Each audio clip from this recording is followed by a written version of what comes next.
Russia's summer push in Ukraine targets 3 fronts, but faces stern resistance. While Russia's overnight drone and missile attacks on Ukraine have hit record levels, on the ground its military is claiming territorial gains. Last month, Russian forces seized 556 square kilometers, its biggest land grab this year, according to the open-source Deep State monitoring website in Ukraine. That's an area 4 times the size of Liverpool and nearly the same size as the city of Chicago. Russia's goal is to cut off supply routes used by Ukrainian troops in the east and create a buffer zone inside Ukraine's northern borders. But its advance remains relatively slow. At this pace, it would take more than 70 years to capture the entire country.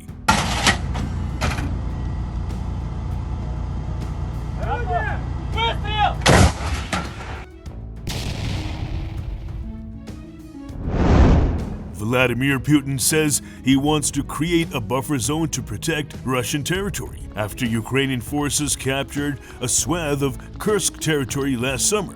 Russian forces eventually drove them out with the help of North Korean troops and ammunition. The Russians then crossed into Ukraine but quickly became bogged down in fighting over small border villages, which keep changing hands even today. Without major reinforcements, it's unlikely Russian troops will be able to push much further here.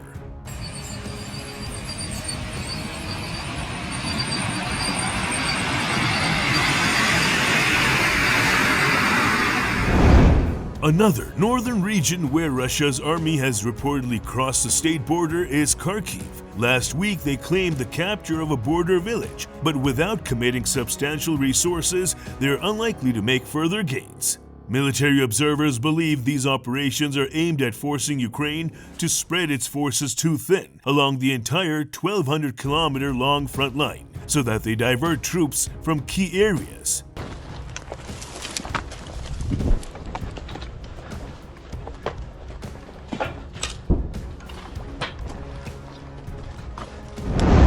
One of those frontline areas is Pokrovsk, a strategic hub in eastern Ukraine, which Moscow has been trying to capture for more than 2 years. According to the head of Ukraine's Army General Alexander Syrsky, Russia has concentrated 111,000 troops in that area. Russians rarely launch massive assaults, says Lieutenant Artem Pribilinov from Ukraine's 155th Brigade, stationed near Pokrovsk.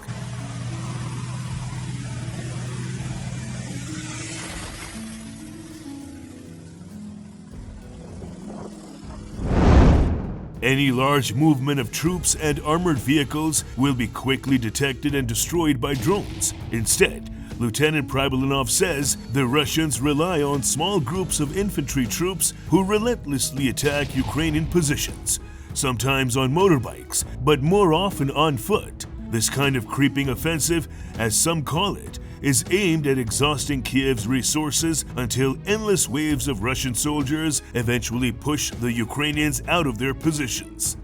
But the price they pay is frighteningly high.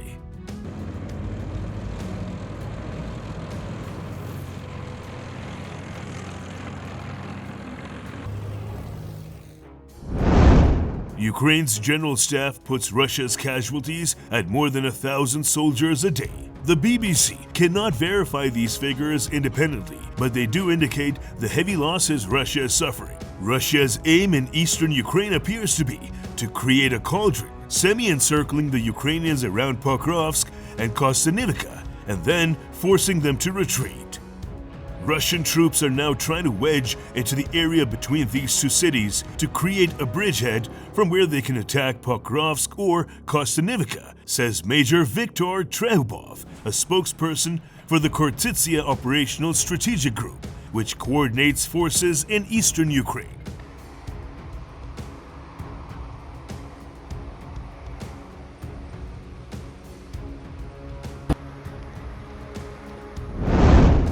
The biggest Russian gain in recent weeks was further west from Pokrovsk, in an area referred to by the Ukrainian military as the Novopavlivsky direction. named after the village of Novopavlivka, which became a defense hub following the westward retreat of Ukrainian troops. Military observer Konstantin Mashovets says Moscow's operation there was most threatening for Ukraine, as its defense measures collapsed, allowing the Russians to advance up to 10 kilometers a day.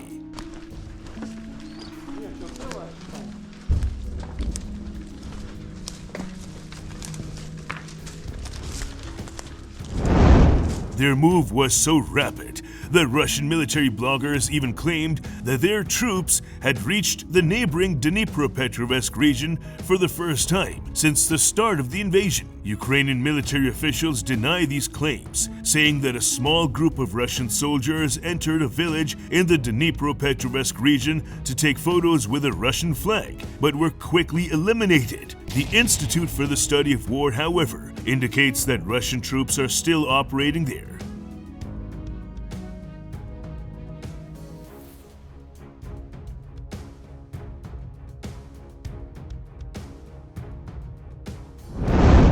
Advancing further into Dnipropetrovsk region may work well for propaganda messages, but would require greater resources that are currently tied up in Pokrovsk and Kostanivka. The Ukrainians are nevertheless facing increasing pressure on the front lines, as Russian troops are constantly trying to cut off their supply lines with drone attacks.